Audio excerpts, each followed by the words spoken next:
Ce que je m'apprête à vous révéler dans cette vidéo va certainement en ébranler plus d'un. En effet, la thèse que je vais étayer va indubitablement venir ébranler votre système de croyance et il y a de fortes chances que vous vous réfugiez dans le déni. Or, sachez qu'il est normal de vouloir tenir à distance ce qui est intolérable, mais si nous désirons parvenir à la véritable compréhension, nous n'avons d'autre choix que de regarder la réalité en face. Comme le disait Carlos Castaneda, la quête de la connaissance peut parfois devenir effrayante, mais si on accepte la nature effrayante de la connaissance, on élimine du même coup ce qui la rend terrifiante. Pour cette raison, je vous livre le fruit de mes nombreuses recherches et réflexions et ce sera à vous de prendre ce qui résonne en votre fort intérieur.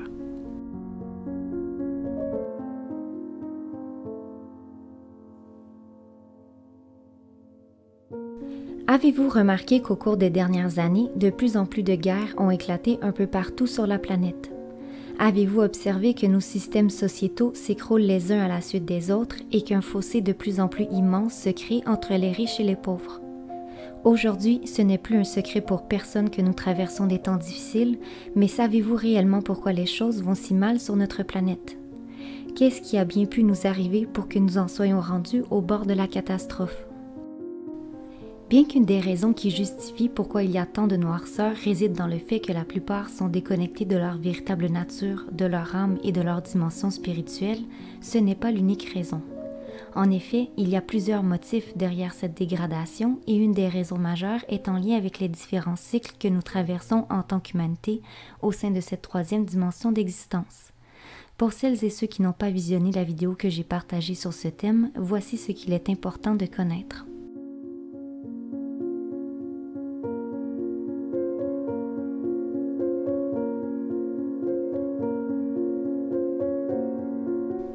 Comme vous pouvez le constater, la durée d'un cycle se divise en 4 âges, soit l'âge d'or, d'argent, de bronze et de fer.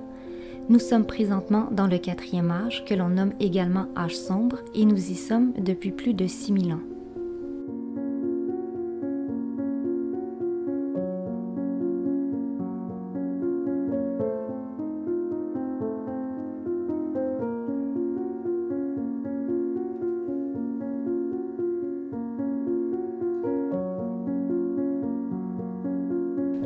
En observant l'état actuel des choses sur notre planète, nous pouvons conclure que nous sommes entrés dans la phase finale de cet âge de fer. Bien que cela puisse sembler inquiétant de prime abord, il est important de savoir que ce processus d'involution collective nous offre l'opportunité d'ascensionner vers les dimensions supérieures de conscience et le but de cette vidéo est de vous fournir certaines clés pour vous accompagner en ce sens. En effet, malgré l'avenir sombre qui se profile à l'horizon, nous avons en nous le pouvoir de changer le cours des choses et puisqu'il n'y a pas de hasard, si vous êtes en train d'écouter cette vidéo, c'est parce qu'une part de vous se souvient du rôle important que vous avez à jouer dans cette grande transition planétaire. Sachez que vous avez tous quelque chose d'unique à apporter à vos semblables. Vous avez tous des dons, des qualités, des talents que vous êtes venus partager et ce n'est qu'en unissant nos forces que nous pouvons espérer connaître ce saut évolutionnaire qui nous permettra de poser les pieds dans une dimension supérieure. Mais avant d'en arriver là, bien des épreuves nous attendent au détour. Notre monde étant en pleine transformation, nous allons connaître plusieurs étapes, dont certaines très chaotiques, où beaucoup d'agitation se fera ressentir, et ce, aux quatre coins du monde. Les gens qui ne s'attendent pas à voir apparaître tous ces changements seront paniqués et auront besoin d'être rassurés. C'est donc là que vous serez appelés à intervenir, et je préfère vous prévenir, ce sera loin d'être facile. En plein milieu du chaos collectif, vous serez confrontés à des situations où des personnes se trouveront à la croisée des chemins. Soit elles ouvrent leur cœur et leur conscience, soit elles restent en arrière, car leur vibration ne concordera pas avec les fréquences de la 5e dimension. C'est dans ces moments cruciaux que vous pourrez faire la différence et que vous pourrez avoir un impact majeur sur la vie de vos semblables et influencer positivement leur évolution. À ce sujet, la crise de la COVID n'est que les prémices de cet effondrement collectif et annonce avec une évidente clarté que nous sommes parvenus à la fin de ce cycle de 25 000 ans. Et bien que la plupart perçoivent cette crise comme une calamité, elle nous donne l'occasion d'élever notre niveau de conscience afin de changer de plan de réalité. Pour cette raison, il est important, plus que jamais, de ne pas perdre de vue qui nous sommes. Un esprit immortel, une âme incarnée dans un corps physique. Et pourquoi est-ce si important? Parce que celui qui s'identifie uniquement à son corps physique sera apeuré face aux épreuves qui sont à nos portes.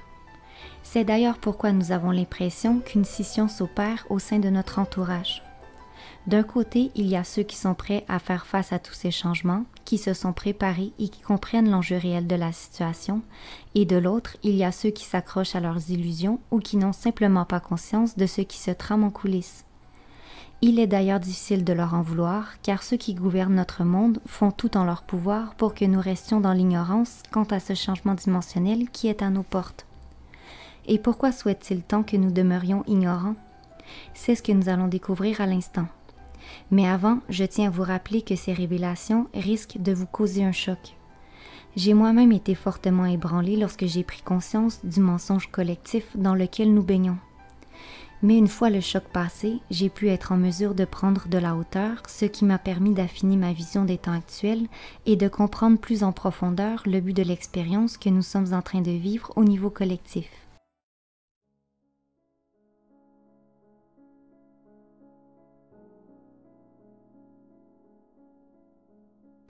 La grande majorité des êtres humains croient être libres et ne se doutent pas une seule seconde qu'ils sont en réalité prisonniers. Prisonniers de quoi? Prisonniers d'un système élaboré qui influence nos âmes à redescendre perpétuellement dans le cycle de réincarnation.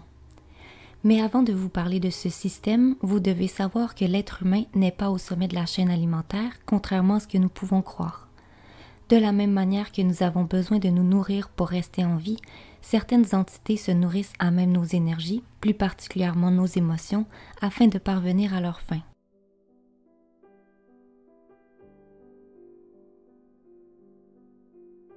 Le système prédateur est constitué d'êtres qui évoluent dans la dimension supérieure à la nôtre, soit la 4e dimension d'existence.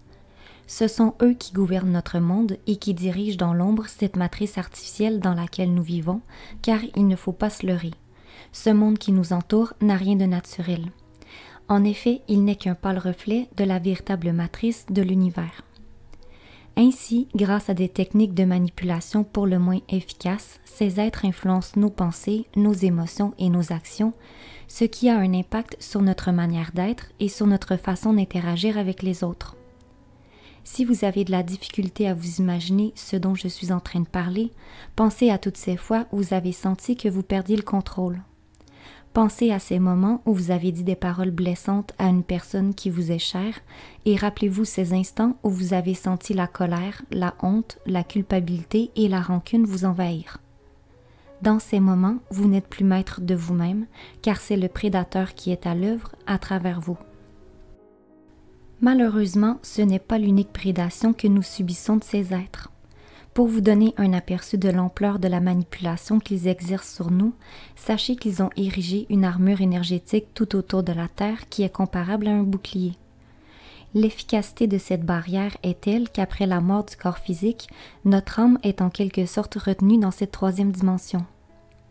Comment une telle chose est-elle possible? Eh bien, c'est possible car l'être humain est un être de croyance. Lorsque nous trépassons, nos croyances nous accompagnent et impactent nos décisions de la même manière qu'elles le font lorsque nous sommes sur Terre. Par exemple, la personne qui croit à cette vision du tunnel de lumière se verra happée par ce dernier au moment de sa mort. Elle y rencontrera fort probablement des êtres de lumière qui lui proposeront de retourner sur Terre afin de terminer sa mission. Sans même en avoir conscience, cette personne sera influencée à se réengager et par amour dans la plupart des cas, elle replongera la tête la première dans le cycle de réincarnation. Malheureusement, cette personne ne se rend pas compte que tout ce qu'elle fait, c'est d'alimenter ce système de prédation. Piégée dans la roue du karma, elle nourrit ces entités au niveau énergétique au lieu d'aller explorer. Je sais, c'est assez horrible à dire, mais si nous voulons un jour sortir de cette prison, il nous faut tout d'abord avoir conscience du piège. Ce n'est qu'ainsi que nous arriverons à nous en libérer, car oui, il y a de l'espoir pour nous et il existe bel et bien des moyens de sortir de ce système. Mais avant de vous les présenter, nous allons explorer ensemble quels sont leurs objectifs.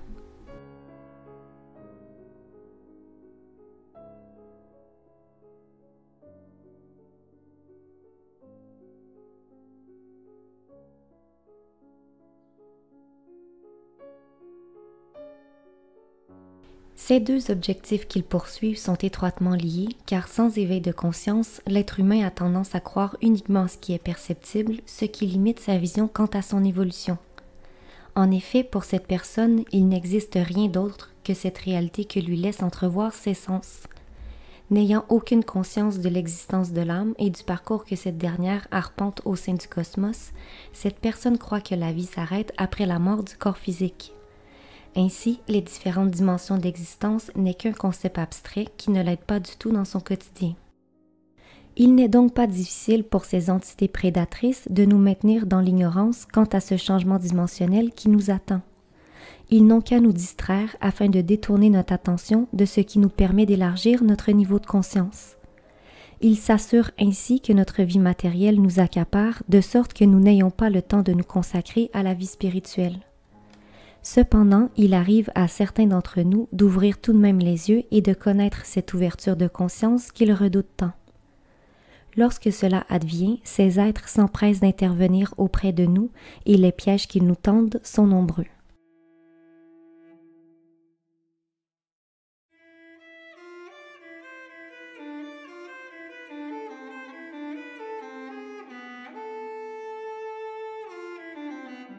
Comme leur but est de nous empêcher de recouvrer la mémoire quant à nos origines cosmiques, ils ont trouvé une façon de détourner notre attention de la vérité au travers de pratiques spirituelles manipulées.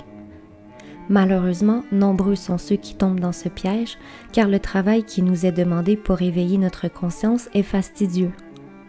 Il nous faut travailler, entre autres, sur notre karma, sur nos blessures d'âme, sur nos peurs, sur notre monde émotionnel, sur nos croyances, et il nous faut conscientiser et accepter notre zone d'ombre.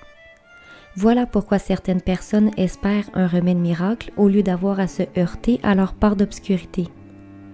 En effet, il est beaucoup plus confortable pour l'ego d'adhérer à ces croyances New Age qui proclament que nous ne sommes qu'amour et lumière, alors qu'en réalité, ce même prédateur qui nous manipule de sa 4e dimension d'existence vit également à l'intérieur de nous. C'est d'ailleurs dans le but de nous éloigner de cette vérité que ce courant à la mode met l'accent sur la pensée positive, sur les méditations collectives pour aider la planète, sur les canalisations d'êtres de lumière, d'anges, d'archanges et d'entités extraterrestres qui n'attendent qu'à venir nous sauver du triste sort qui nous guette. Attention toutefois, je ne suis pas en train de dire que tout cela est faux. Seulement, il nous faut faire preuve de prudence et de discernement car le but de l'expérience 3D est d'explorer la dualité. Il nous faut donc apprendre à embrasser cette part duelle qui nous habite si nous aspirons à la transcender un jour. Par ailleurs, il est bien inutile de croire que ce monde peut être sauvé d'une quelconque manière puisqu'il a été créé ainsi pour de bonnes raisons. En effet, il est la meilleure des écoles qui soit pour celui qui veut bien être enseigné. Vouloir le changer ou l'améliorer est donc une illusion dont nous devons impérativement nous libérer.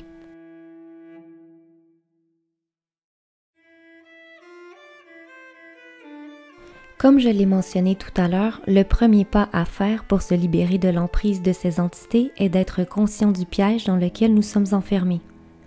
Sans cela, il nous est impossible de cheminer vers la porte de sortie, mais malheureusement, cette première étape cause beaucoup de soucis à la grande majorité. En effet, les gens ont beaucoup de mal à accepter qu'ils sont comparables à des esclaves, car cela provoque en eux une peur immense qu'ils ne savent pas comment gérer. Pour cette raison, ils préfèrent croire qu'ils ont le contrôle sur leur vie et refusent d'entendre toute vérité qui ne va pas dans ce sens. Par naïveté ou par arrogance, ils n'ont pas conscience de baigner dans l'ignorance la plus totale quant au fonctionnement de ce monde, et c'est pourquoi ces entités prédatrices ne rencontrent pratiquement pas d'obstruction dans l'atteinte de leur objectif. À ce sujet, rien n'est laissé au hasard et ils contrôlent absolument toutes les strates de la société, que ce soit le système d'éducation, celui de la santé, le monde politique, militaire, financier, religieux et l'industrie de l'alimentation. En effet, concernant l'éducation, ils s'assurent que nous n'apprenions jamais la vérité sur nos véritables origines. Nos livres d'histoire, par exemple, sont truffés de mensonges. Quant aux aliments qui se retrouvent dans notre assiette, ils sont bourrés d'OGM et de pesticides. Ils arrivent même à manipuler le climat afin de créer des sécheresses dans des lieux ciblés ou des tremblements de terre. Bref, ils se sont infiltrés dans tous les domaines et tirent les ficelles grâce aux agents terrestres qu'ils ont méticuleusement positionnés et qui leur servent d'intermédiaires. Ces agents, dont nos gouvernements font partie, ne sont en réalité que des marionnettes, car ces êtres de 4e dimension agissent sur eux par contrôle mental, une sombre réalité dont très peu sont conscients. Pire, ces entités ont conçu une sorte de calendrier de la fin des temps, un agenda occulte dont la finalité est de nous garder prisonniers de notre cycle de 12 000 ans. Au menu, guerre, corruption, campagne de désinformation, division du peuple, terrorisme, manipulation de toutes sortes, mensonges et augmentation de la peur. Tout cela pour détourner notre attention de l'enjeu réel qui concerne le salut de notre âme. Maintenant, comment se fait-il qu'une telle organisation arrive à opérer dans l'ombre sans que personne ne suspecte son existence? Eh bien, tout cela est possible puisque la plupart des êtres humains font preuve d'aveuglement volontaire. Ils préfèrent fermer les yeux sur les choses qui les dépassent car cela leur permet de rester dans leur confort illusoire. Par ailleurs, certains pensent que d'accepter l'existence de cette organisation clandestine revient à s'y soumettre. Pourtant, c'est tout l'inverse qui se produit. En prenant conscience de la machination, nous avons une chance de la déjouer. Malheureusement, la grande majorité refuse d'admettre que le mal est actuellement à l'œuvre sur notre planète, mais qu'arrivera-t-il lorsque le moment sera venu de s'extirper des griffes de nos bourreaux? Il sera malheureusement trop tard pour ces âmes car les grandes lois universelles ne peuvent pas être contournées. C'est pourquoi l'humain doit apprendre des erreurs du passé, sinon il est condamné à répéter le même scénario jusqu'à ce qu'il comprenne enfin. Cela m'amène d'ailleurs à traiter du point suivant.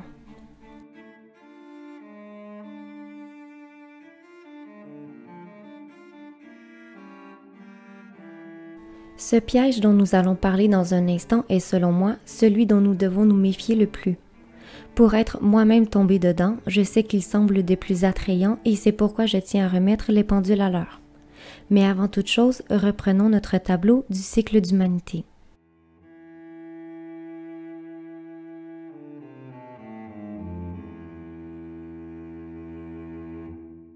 Voici donc le piège qui nous a été tendu par les entités de 4e dimension. Le nouvel âge d'or, tel qu'il est présenté dans les domaines spirituels, n'est rien d'autre que le recommencement d'un nouveau cycle d'incarnation dans la 3e dimension. Je le répète, c'est le recommencement d'un nouveau cycle dans la 3e dimension, alors que le but recherché par notre âme est l'évolution. Voyez-vous le piège? Ces êtres nous font croire en un monde meilleur, alors qu'en réalité, nous ne ferons que rejouer les mêmes scénarios qu'autrefois. Nous retomberons dans nos rôles de victimes, bourreaux, sauveurs et affronterons les mêmes difficultés pendant les prochains millénaires. En d'autres termes, ce faux nouvel âge d'or dont il est question est un cycle d'involution qui nous replonge dans cette prison artificielle, le but étant pour ces entités prédatrices de continuer de se nourrir de notre émotionnel. Le vrai âge d'or, quant à lui, symbolise notre libération de la matrice et débutera sur une nouvelle dimension d'existence. Il est primordial de faire la distinction entre les deux, sinon nous risquons d'adhérer à ces croyances New Age qui nous incitent à trouver des solutions pour améliorer ce monde. Attention toutefois, je ne suis pas en train de dire qu'il faut rester assis là à rien faire, au contraire. Il est naturel pour l'être humain de tendre vers un mieux-être, mais le piège est encore et toujours de vouloir changer l'extérieur, alors que si nous aspirons à connaître ce saut dimensionnel, il nous faut travailler sur notre monde intérieur. C'est effectivement le seul moyen pour nous de nous en sortir, et avant d'aborder ce point plus en profondeur, nous allons voir le rôle que ces entités jouent en cette fin des temps.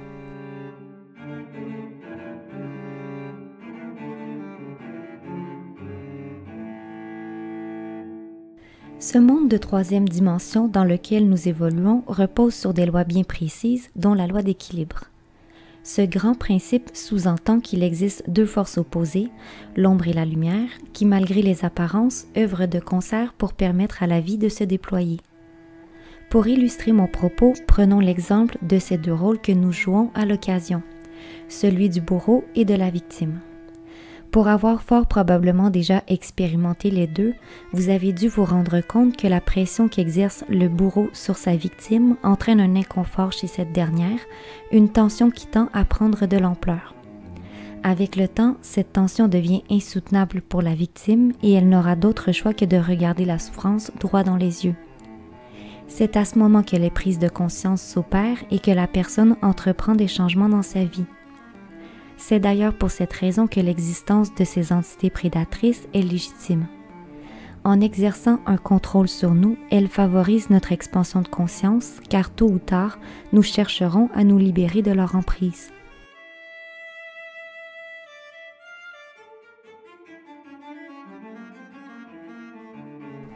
Avant d'aborder ce sujet, je tiens à vous dire que celui qui attend après un sauveur extérieur se trompe de chemin, car il n'y a pas d'autre sauveur que nous. Nous devons apprendre à nous libérer nous-mêmes et à retrouver notre plein pouvoir, et j'ajouterai qu'en cette fin de cycle, c'est le seul travail qui a une réelle importance. Certes, c'est un travail fastidieux, mais celui qui aspire à se libérer de ses chaînes n'a d'autre choix que d'y faire face et en toute honnêteté. Je tiens également à préciser que les clés que je vais vous partager peuvent vous sembler simplistes, mais pour les mettre en application dans mon quotidien depuis quelque temps, je peux vous affirmer qu'elles sont à la base de notre évolution. Seulement, ceux qui souhaitent nous garder prisonniers de cette matrice ont tout fait pour nous en détourner et c'est pourquoi vous pouvez éprouver certaines réticences à les intégrer dans votre vie. Confiance, foi, détermination et indulgence sont donc de mise.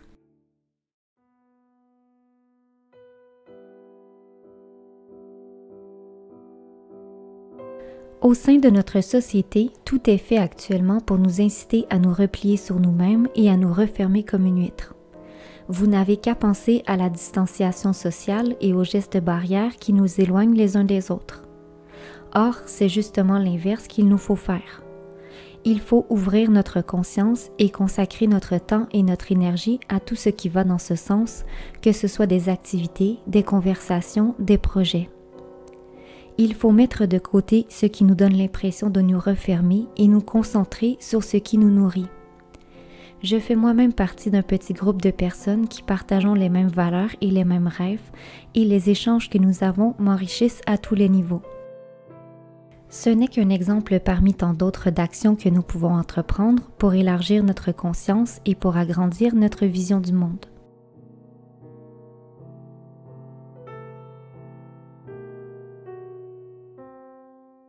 Pour celui qui veut bien voir, il est assez aisé de se rendre compte du mensonge collectif dans lequel nous vivons, mais d'un point de vue individuel, il n'y a pas grand-chose que nous puissions faire pour changer ce qui est extérieur à nous. En revanche, nous avons le pouvoir de changer notre monde intérieur et cela commence par la prise de conscience que nous nous mentons à nous-mêmes. À travers les différents rôles que nous jouons, à travers les armures que nous portons, nous avons peur de nous exposer à la lumière du jour telle que nous sommes. Voilà pourquoi nous sommes plusieurs à tenter de nous adapter aux autres, aux exigences de la société et à notre environnement. Nous avons peur de nous montrer à nu avec nos failles, nos faiblesses et nos incertitudes. Nous préférons nous cacher que de courir le risque de nous faire juger. J'ai moi-même longtemps hésité avant de faire connaître mes opinions. De peur de déplaire, j'ai passé plusieurs années à me taire et j'ai longtemps joué le rôle de la petite fille parfaite. Cependant, le travail d'introspection que j'ai accompli depuis les dernières années m'a fait comprendre que je n'avais plus envie de me cacher derrière tous ces masques. Je n'avais plus envie de me mentir à moi-même en jouant la comédie. Depuis, je consacre beaucoup de temps à m'observer. J'observe mes pensées, mes émotions, mes réactions, particulièrement lorsque je suis au contact des autres. C'est souvent dans ces moments que nous avons tendance à retomber dans nos jeux de rôle. Je vous suggère donc de vous observer d'un œil nouveau et de porter attention à vos ressentis lorsque vous êtes en présence de vos proches. Vous pouvez être surpris de voir jusqu'où vous êtes prêt à vous oublier de peur de déplaire, d'offusquer ou de blesser les autres.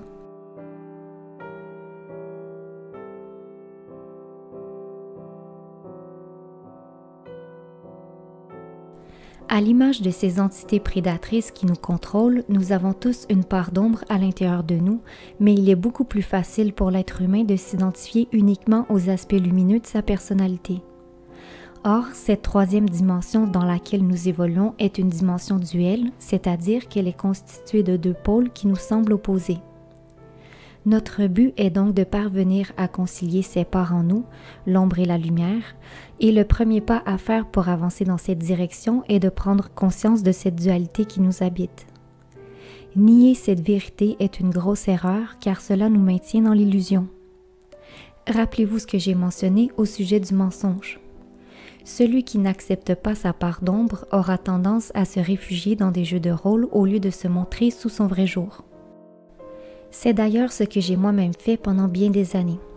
Par peur de me faire rejeter, j'ai refoulé toute pensée et émotion qui, à mes yeux, n'étaient pas honorables. Malheureusement, en agissant de la sorte, j'ai fini par imploser. Cela a eu du bon cependant, car j'ai compris une leçon fondamentale. Cette part d'ombre qui vit en nous domine celui qui la renie. Pour vous donner un exemple concret, prenons le cas d'une personne qui réprime continuellement sa colère. De fil en aiguille, cette émotion prendra une telle ampleur qu'elle aura tendance à s'exprimer de manière violente, cette violence pouvant tout aussi bien être tournée vers soi que vers quelqu'un d'autre. A contrario, la personne qui accueille cette colère et qui conscientise le message qui se cache derrière ne sera pas dominée par cette dernière. Au contraire, elle parviendra à s'en libérer. Par ailleurs, il est intéressant de savoir que cette dualité qui nous habite nous permet de faire des choix. En effet, nous pouvons choisir qui nous voulons être et ce dont nous voulons faire l'expérience. À tout instant, nous pouvons choisir entre l'ombre et la lumière, entre le courage et la lâcheté, entre la douceur et la fermeté. Puisque tous ces aspects se trouvent en nous, nous sommes libres d'aller puiser ce dont nous avons besoin selon les circonstances.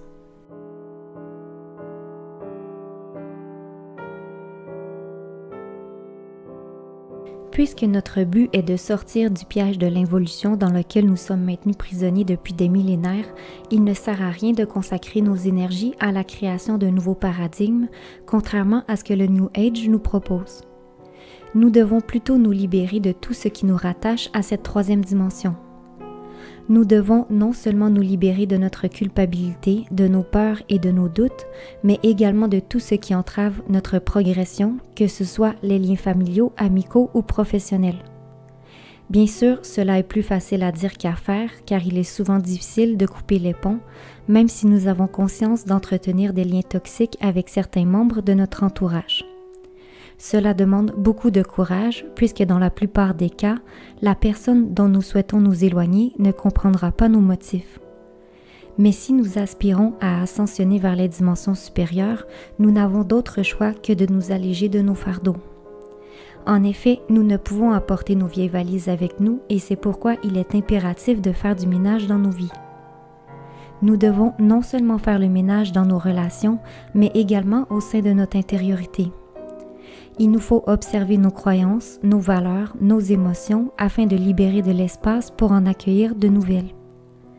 Par expérience, je peux vous dire que c'est une véritable lutte qui s'opère en nous dès l'instant où nous nous aventurons sur ce chemin. Puisque l'ego a peur d'avancer vers l'inconnu, il s'oppose à tout ce qui va dans ce sens.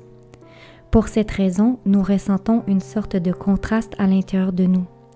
D'un côté, notre mental se cramponne comme un forcené à nos anciennes croyances et schémas de pensée, alors que de l'autre, une force nouvelle émerge des profondeurs. Cette force, c'est la connexion à notre soi supérieur qui se renforce. Source intarissable de sagesse, ce grand maître présente l'aspect le plus élevé de notre identité et c'est pourquoi nous pouvons toujours nous y fier. Pour conclure, sachez que plus la connexion avec votre soi supérieur se renforcera, plus vous aurez de la facilité à lâcher prise sur ce qui entrave votre évolution. De ce fait, vous serez prêt lorsque le moment sera venu de quitter cette troisième dimension et de poursuivre votre route sur la nouvelle Terre, sujet que j'aborderai en profondeur dans une prochaine vidéo. En attendant, que faire pour renforcer cette connexion? C'est simple, posez-vous. Trouvez votre juste place et œuvrez en donnant le meilleur de vous-même. Arrêtez de vous précipiter vers l'extérieur et soyez attentif à votre monde intérieur. C'est à cet endroit que la vérité se révélera et que les miracles s'opéreront.